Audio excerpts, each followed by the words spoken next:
Welcome back to the Screencast with Joe Darnell. In this one, I'm going to look at mission control and why I use it to get around on my Mac. The thing is, I hear a lot of people who say that mission control doesn't work for them. And I've seen time and again that it helps me focus on what I want to do at hand and get more things done in a given day. This is, well, maybe the view of the average person's desktop. No offense to anyone. It's just the way that most people do it. They have their Twitter account over here. They have their project management open over there. Over here they have their notes. And they hop from one app to another by clicking on them in their dock. It's just very cluttery though. And sometimes to hide all the clutter, you expand the window as to hide everything. But it doesn't actually take care of all the problems, because you're just back to now hiding all those open apps, and you don't even realize what kind of apps you have open that are consuming your memory. In my case, I never work like this because I just cannot think clearly. Now on your keyboard on a Mac, the F3 key doubles as the mission control key. If you press it, it'll show you the view of all the windows you have open on this given desktop screen. Now, you know on iOS how you have more than one home screen panel? And as you swipe through them on the springboard, it'll show you the apps on the home screen and additional springboards. That is how all these other desktops work on a Mac. So I can rearrange them very quickly. If I had something over on desktop 4 I wanted to put over here close to the left for my own personal focus, I can just click, drag, and drop them. In this case, let me just show you what I actually do. For desktop 1, I usually reserve this as a special place for all of my web browsing. So anything currently here that doesn't have to do with web browsing is got to go. So maybe, let's see here, what are some candidates? I tell you what, let's put all the notes on the third desktop. And let's put all of my reading services on desktop 2.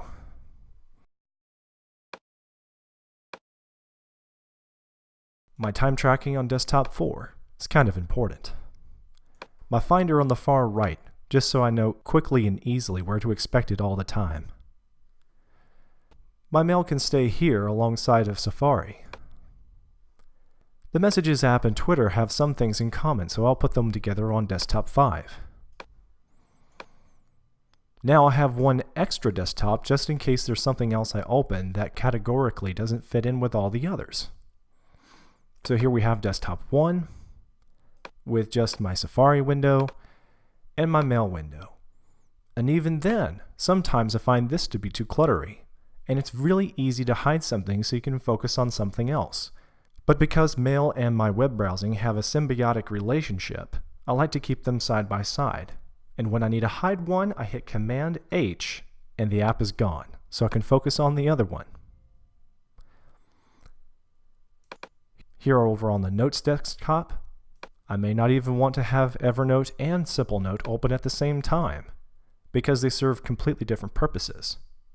But they also have a lot in common, and so sometimes I may copy and paste text from one source and put them into the other app.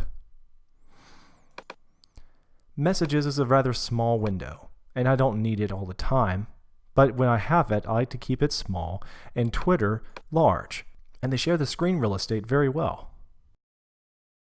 Over here in my dock, you can see I actually have another app open that we didn't see when I was rearranging my apps, and that's Screenflow, which I'm using to record this screencast. Going back to mission control, pressing F3, a great place to use its window will be in desktop 6 when I'm done recording the screencast. And if at this time I really want to focus on Screenflow, I might put it to the far left, because this is a place I like to reserve for my top priority projects that I'm working at any given time. The top priority gets moved to the far left inside of mission control. And the thing with the lowest priority that serves the whole of all of my workflow gets put to the far right. That is why I use mission control so much and use it to focus on any given task at a given time.